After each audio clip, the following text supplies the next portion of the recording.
करवा चौथ की सरल संपूर्ण व्रत कथा। बहुत समय पहले की बात है। एक साहूकार के 7 बेटे और उसकी एक बहन करवा थी।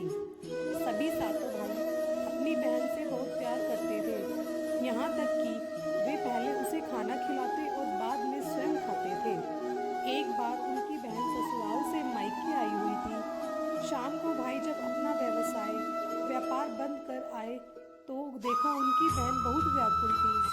सभी भाई खाना खाने बैठे और अपनी बहन से भी खाने का आग्रह करने लगे, लेकिन बहन ने बताया कि उसका आज करवा चौथ का निर्जल व्रत है और वह खाना सिर्फ चंद्रमा को देखकर उसे अर्घ्य देकर ही खा सकती है।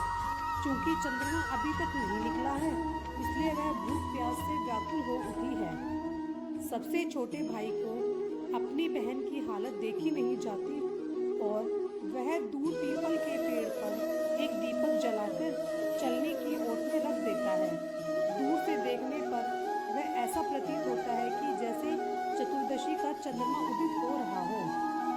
इसके बाद भाई अपनी बहन को बताता है कि चांद निकल आया है, तुम उसे अर्घ्य देने के बाद भोजन कर सकती हो।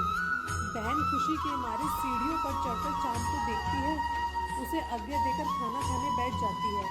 वह पहला टुकड़ा मुंह में डालती है तो उसे छींक आ जाती है, दूसरा टुकड़ा डालती है तो उसमें बाल निकल आता है और जैसे ही तीसरा टुकड़ा मुंह में डालने की कोशिश करती है तो उसके पति की मृत्यु का समाचार उसे मिलता है। वह बौखला जाती है। उसकी भाभी उसे सच्चाई से अवगत कराती है कि उसके साथ ऐसा क्यों हुआ। करवा चौथ का व्रत गलत तरीके से टूटने के कारण देवता उससे नाराज हो गए और उन्होंने ऐसा किया है।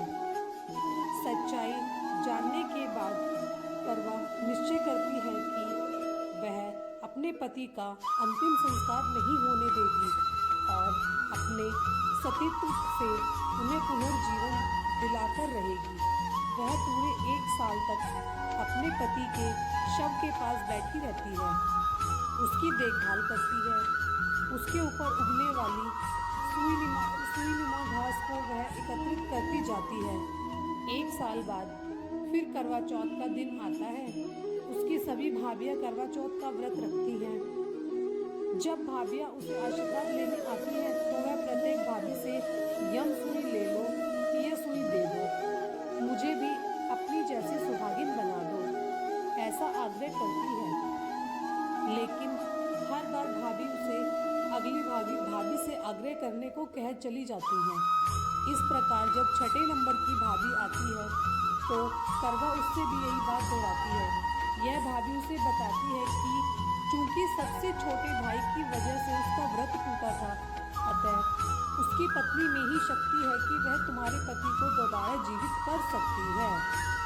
इसीलिए जब वह आए तो तुम उसे पकड़ लेना और जब तक वह तुम्हारे पति को जिंदा न कर दे उसे नहीं छोड़ना। ऐसा कहकर वह चली जाती है। सबसे अंत में छोटी भाभी आती है। करवा उनसे भी सुहागिन बनने की आग्रह करती है, लेकिन वह टाल मटोल करने लगती है। इसे देख करवा उन्हें जोर से पकड़ लेती है और अपने सुहाग को जिंदा करने के लिए कहती है। भाभी उसको छुड़ाने के लिए नोचती है, खसोटती है, लेकिन करवा नहीं छोड़ती है। अंत में उसकी तपस्या को देख भाभी पसीज जाती है और अपनी छोटी अंगुली को चीरकर उसमें से अमृत करके पति के मुंह में डाल देती है। करवा का पति तुरंत श्री गणेश कहता हुआ उठ बैठता है। इस प्रकार प्रभु कृपा से उसकी छोटी भाभी के माध्यम से करवा को अपना सुहाग वापस मिल जाता है।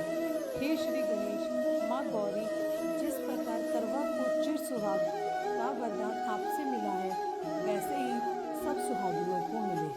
बोलो